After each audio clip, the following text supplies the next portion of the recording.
वहाँ भाई कलाकार बस 2-3 गीतों के बाद कार्यक्रम का समापन करेंगे, क्योंकि हमारे पड़ोसी गांव है हीरापुर को ना ज्यादा दूर नहीं है।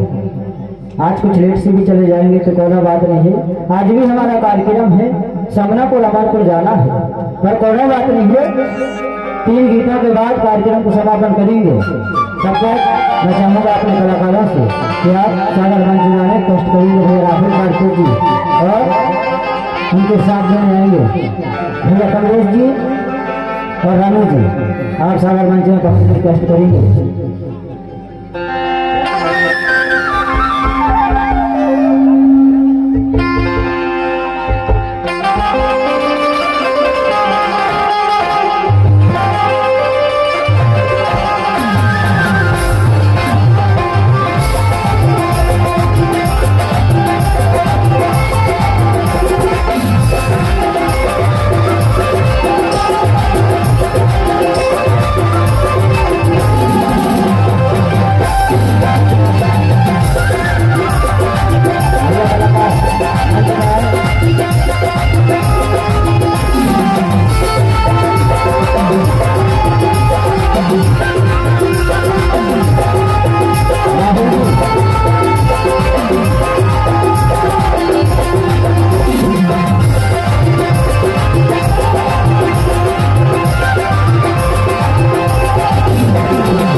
नहीं छोड़ सुना।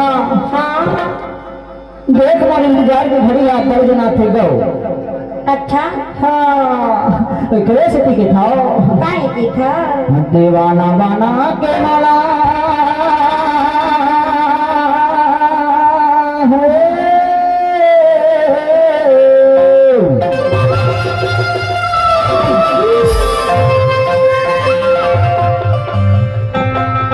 दीवाना बना के माला छोड़ दे बेतारे। अच्छा बीचे मजना